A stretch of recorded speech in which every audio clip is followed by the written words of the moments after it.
Voilà, nous allons étudier ensemble le chapitre 13 du livre de l'Apocalypse et je vous invite à lire ce passage avant que nous le méditions ensemble. Le chapitre 12 nous avait présenté le diable, ennemi de Dieu et de son peuple, sous la figure du dragon, un dragon redoutable, impressionnant, mais définitivement expulsé de tout accès à Dieu et définitivement privé aussi de toute légitimité à accuser ceux qui se réclament de l'œuvre de Jésus. Il sait qu'il est vaincu, il sait qu'il a peu de temps, il se déchaîne donc tant qu'il le peut contre la terre, nous disait ce chapitre. Et la fin du chapitre nous le présente debout au bord de la mer.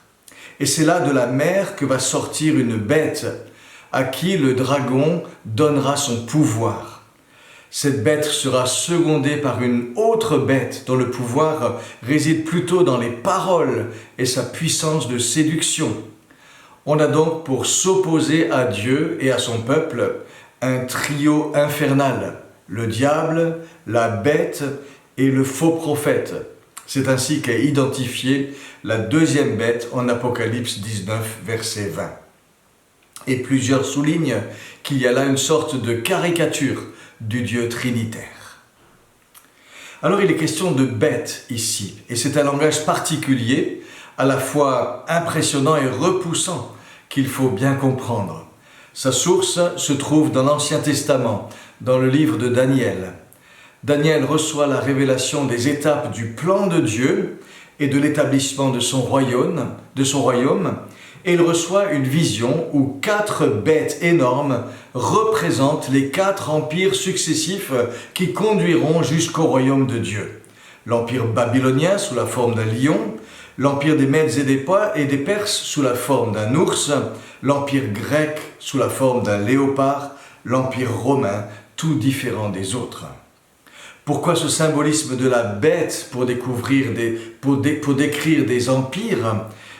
C'est pour dire le côté bestial que peut prendre le pouvoir lorsqu'il s'élève au-dessus de tout et s'affirme comme étant la norme ultime. Et nous avons ici un enseignement biblique sur l'État. Sa vocation, certes, est d'être au service de Dieu pour le bien, c'est ce que nous dit Romains 13, mais il peut devenir totalement bestial lorsqu'il s'absolutise. Et c'est ce qu'on voit dans toutes les dictatures, par exemple. Et donc, dans la symbolique du livre de Daniel, ces bêtes représentent des empires. Elles ont des cornes qui représentent ceux qui incarnent à un moment donné le pouvoir des rois ou des dirigeants. C'est dit en Daniel 7, verset 24. Le message global de Daniel est de dire que le royaume de Dieu viendra et que ces bêtes devront céder leur place à ce royaume, qui est un royaume éternel, Daniel 7, verset 27, et celui qui reçoit cette royauté éternelle est un fils d'homme qui vient sur les nuées, Daniel 7, verset 13.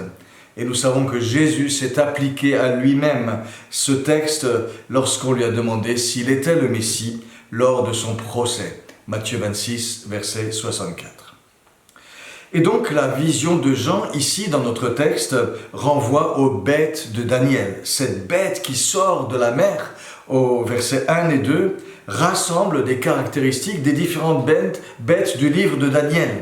C'est comme si elle récapitulait en quelque sorte toutes celles de Daniel. Elle représente donc une ou des formes de pouvoir politique, comme l'étaient les empires de Daniel. Alors s'agit-il d'une incarnation unique à un moment donné de l'histoire ? C'est ce que pensent certains, qui identifient cette bête, du coup, à l'antichrist final et à lui seul. Mais cette bête, qui en récapitule plusieurs, pourrait aussi représenter diverses manifestations du pouvoir politique tout au long de l'histoire qui s'opposent à Dieu, avec une opposition qui culminera bien sûr dans l'Antichrist. Il y a alors un même principe d'opposition à Dieu qui est à l'œuvre et qui justifie qu'on parle d'une bête, mais avec des manifestations multiples de ce même principe dans l'histoire. Et je favoriserai plutôt cette lecture.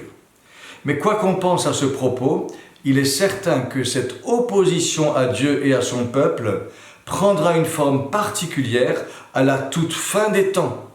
Car lorsque le Christ revient en gloire, il extermine la bête et le faux prophète qui s'étaient unis contre lui et il les jette dans les temps de feu. Apocalypse 19, versets 19 et 20. Il y a donc, juste avant le retour du Seigneur, une opposition particulièrement forte, celle de l'Antichrist, que le Seigneur pulvérise de sa victoire. Tous les interprètes, en tout cas, sont d'accord là-dessus. À présent donc, détaillons cette première bête dont il est question ici. Elle monte de la mer, nous dit le verset 1, ou de l'abîme, dit le chapitre 12, verset 7. Et cela dit sa parenté avec le dragon qui lui aussi vient de là. Mais la mer symbolise aussi dans l'Apocalypse les peuples, Apocalypse 17, verset 15. Et donc cette bête est le produit combiné, est le produit de l'action combinée de Satan et des nations sans Dieu. Elle a 7 têtes et 10 cornes, nous dit le verset 1. Une parenté totale avec le dragon, tel qu'il est décrit en 12, verset 3.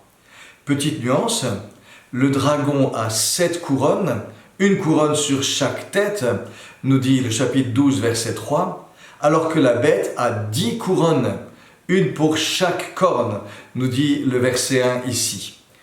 Ce qui veut dire que la prétention à la royauté appartient à la personne même du dragon, c'est ce que représentent ses têtes, alors que celle de la bête, la prétention à la royauté de la bête, se manifeste plus par les rois qui incarnent concrètement son pouvoir.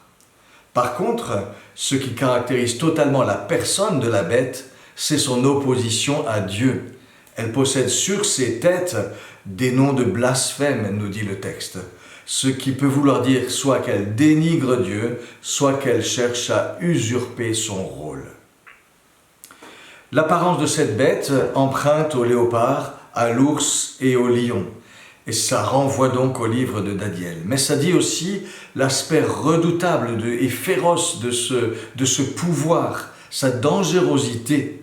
La bête est l'un de ces pouvoirs sans pitié envers les populations et prêt à tout pour s'affirmer et s'affermir. Le texte nous précise que cette puissance lui est donnée par le dragon, c'est dit au verset 4, et cela situe très clairement son camp. On sait de quel genre de moyens donc elle se servira, et avec quel but? Le mal, la destruction, l'opposition à Dieu. Comment donc un pouvoir en place devient-il un agent du diable? En acceptant bien des formes de mal, en étant prêt à tout pour conforter son pouvoir, en cédant à des idéologies destructrices, qu'elles soient nationalistes, qu'elles soient racistes, qu'elles soient religieuses ou qu'elles soient athées. La grande puissance que peut donner Satan à de tels pouvoirs est souvent la puissance de la violence et de la répression, efficace à court terme, mais qui doivent être imposées toujours et encore pour subsister. Et quand on voit la somme de destruction et de barbarie déployée dans notre monde, d'y évoluer dans les 110 dernières années, on ne peut pas traiter par le mépris cette influence du mal dans nos sociétés dites éclairées. C'est récurrent dans notre histoire. Mais cela sera vrai particulièrement dans la forme de pouvoir que prendra l'Antichrist final. L'apôtre Paul nous dit que l'apparition de cet impie qui s'élève au-dessus de tout et de tout ce qu'on appelle Dieu et qui se proclame lui-même Dieu, cette apparition se fera par la puissance de Satan. 2 Thessaloniciens 2, versets 3 à 10. Il y aura une connivence particulière avec le mal, avec un grand pouvoir de séduction, mais aussi d'opposition frontale au peuple de Dieu. Et c'est ce que développent ici les versets 3 à 8. Ce pouvoir suscitera l'admiration et la crainte. Il impressionnera parce qu'il incarnera une sorte de renaissance. Après avoir été à un moment donné comme blessé à mort, il renaîtra, nous dit le verset 3. Et le texte parle d'une des têtes de la bête qui est comme blessée à mort, mais cette blessure mortelle est guérie. Ce qui peut signifier soit que la tête elle-même a été guérie, soit que la bête subsiste malgré la blessure. En tout cas, on assiste à un retour en force impressionnant de cette bête qui avait été blessée et que l'on pensait finie, et qui fait penser également à la résurrection de Jésus. Et le vocabulaire qui est employé fait le rapprochement, car la tête de la bête a été égorgée, nous dit le verset 3, tout comme l'agneau a été égorgé au chapitre 5. C'est le même mot, mais avec une dimension sacrificielle en plus pour Jésus, parce que pour lui, égorger renvoie à l'agneau pascal. Cette renaissance de la bête blessée par l'épée, mais ayant survécu, devient son faire-valoir et devient sa façon de s'affirmer désormais comme unique. Qui est semblable à la bête et qui peut la combattre, dit le verset 4. Et c'est une affirmation d'invincibilité en quelque sorte. Et on verra plus tard le faux prophète se servir de cet événement pour faire la promotion de la bête et imposer son image au verset 15. Et c'est ainsi que la terre entière suit la bête, nous dit le verset 3. On lui rend un culte, on célèbre sa puissance, nous dit le verset 4. Ce culte peut être un culte très laïque, comme celui que cultivent des dictateurs, comme Hitler, Staline, Kim Jong-un. En faisant cela, on rend un culte au dragon, précise également le verset 4. Forte de ce pouvoir, cette bête s'oppose à Dieu et à son peuple. Sa bouche a des paroles arrogantes et parle contre Dieu. Et l'opposition à Dieu est totale. Elle parle littéralement contre le nom de Dieu, contre la demeure de Dieu, ceux dont la demeure est dans le ciel, nous dit le verset 6. Dans la plupart des manuscrits, on adjoint simplement contre la demeure de Dieu, ceux dont la demeure est dans le ciel. Ce qui veut dire que la demeure de Dieu ici ne désigne pas un lieu physique, mais les chrétiens eux-mêmes, dont la citoyenneté est dans les cieux, comme le dit Philippiens 3, verset 20 et Hébreux 11, verset 16. Ce sont eux qui forment le temple de Dieu. Et la bête s'attaque à eux, leur fait la guerre, et, nous dit le texte, va jusqu'à les vaincre. Il nous a dit, il lui fut donné de faire la guerre aux saints et de les vaincre. Et j'en reprends là une prophétie de Daniel, chapitre 7, versets 21 à 26. À propos d'une corne arrogante qui combat sans pitié le peuple de Dieu pendant 1 temps, 2 temps et la moitié d'un temps, jusqu'à ce que le Seigneur lui-même intervienne. Et cela correspond aux 42 mois dont il est question ici également au verset 5. Et l'on retrouve cette situation déjà annoncée avec les 2 témoins où le peuple de Dieu, juste avant l'intervention décisive du Seigneur, est à son extrémité et comme presque vaincu sous la persécution. Et il faudra l'intervention du Seigneur pour tout rétablir. Cette victoire de la bête semble universelle. La bête domine sur toutes les nations. Tous les habitants de la terre se prosternent devant elle, disent les versets 7 et 8. Et il faudra vraiment le retour en gloire du Seigneur pour mettre fin à cette situation et pour la renverser. L'apôtre Paul nous dit, il détruira l'impie par le souffle de sa bouche, il l'écrasera par l'éclat de son avènement. 1 Thessaloniciens 2, verset 8. Et l'Apocalypse nous parle aussi de cette limite, en quelque sorte, en employant des termes bien choisis. Il fut donné à la bête le pouvoir d'agir pendant 42 mois, un temps limité. Dieu garde la maîtrise.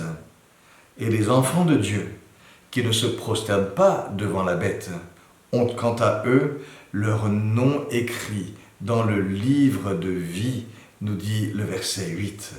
La vie est leur héritage, et ceci pour l'éternité.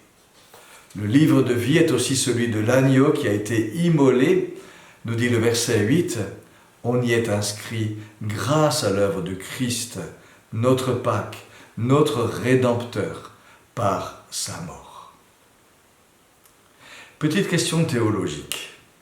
À quoi se rapporte l'expression « dès avant la fondation du monde » qui conclut la phrase qui parle d'être inscrit dans le livre de l'agneau, dans le livre de vie de l'agneau, immolé avant la fondation du monde.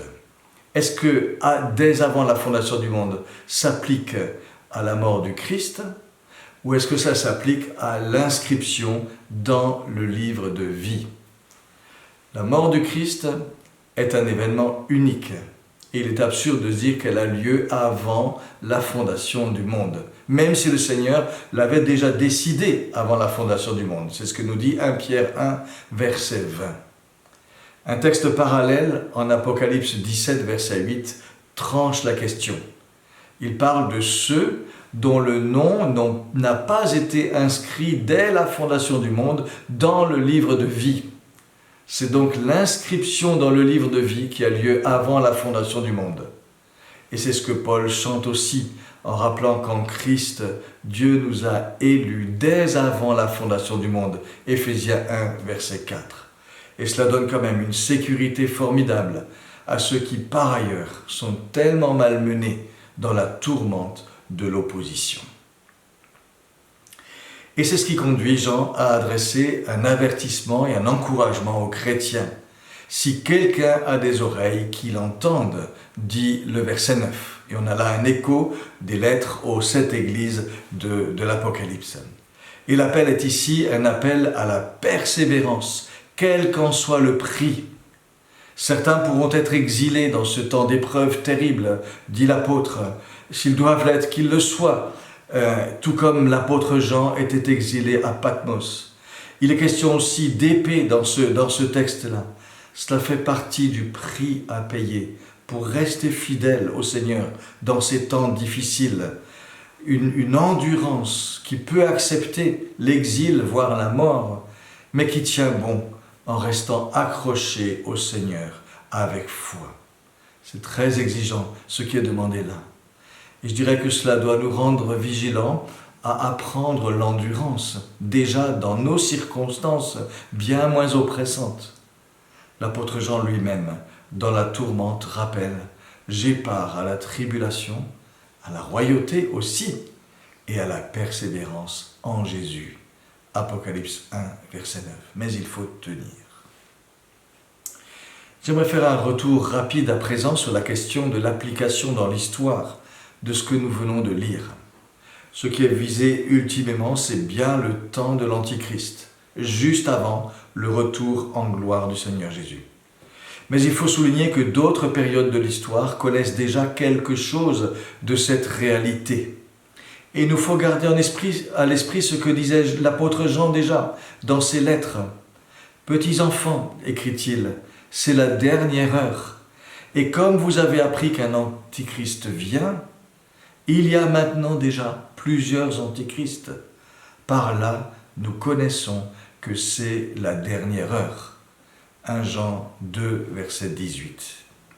Il y a donc des manifestations de la réalité de l'Antichrist avant sa manifestation ultime.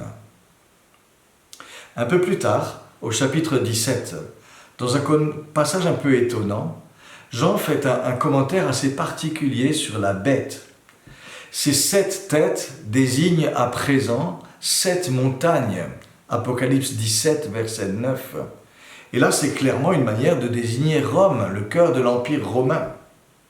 Ces 7 têtes sont aussi, dit Jean dans ce chapitre 10, dans le chapitre 17 au verset 10, elles sont aussi 7 rois. Et il dit 5 sont tombés, l'un existe et l'autre n'est pas encore venu. L'un existe au temps de l'apôtre Jean. Ce qui veut dire que Jean voit déjà pour son temps quelque chose de la bête. quelque chose de sa manifestation, même si la manifestation ultime n'est pas encore venue. Et c'est ce qui nous autorise à penser qu'il y a plusieurs manifestations de ce qui nous est décrit dans ce chapitre, en sachant que tout à la fin, on aura vraiment une manifestation plus forte et universelle d'un pouvoir qui s'oppose à Dieu et qui s'oppose à son peuple. Voilà donc pour cette première bête. Mais notre texte nous décrit une autre réalité, une autre bête, alliée et bras droit de la première. Elle monte de la terre, nous dit le texte. Elle peut donc sembler plus familière que celle qui monte de l'abîme. Son apparence est plus douce. Elle a 2 cornes comme celle d'un agneau, dit le verset 11. Par contre, sa voix ne laisse aucun doute sur son identité. Elle parle comme un dragon, dit le verset 11. La voilà bien située. Si on regarde le tableau général, le pouvoir de cette deuxième bête n'est pas la force brutale, mais plutôt la parole, la communication, la séduction. Elle est beaucoup plus subtile que la première, tout en se mettant à son service et en faisant sa promotion. En décrivant sa chute, l'Apocalypse la nomme, c'est le faux prophète, Apocalypse 19, verset 20. Et en effet, il y a là un pouvoir qui a une puissante attractivité médiatique. Elle parle, elle annonce. Le lien avec la première bête est clairement affirmé, elle exerce le pouvoir de la première bête en sa présence, littéralement devant elle, tout comme Élie qui se tenait devant le Seigneur comme son représentant. Son action est bien précisée, elle organise le culte de la première bête. Le verset 12 nous dit « Elle fait que la terre et ses habitants se prosternent devant elle ». Elle fait sa promotion, et en particulier valorise la guérison de sa blessure mortelle, nous dit le verset 12. Elle opère aussi des signes puissants qui crédibilisent la bête. Elle fait descendre le feu du ciel, nous dit le verset 13, à la manière d'Élie.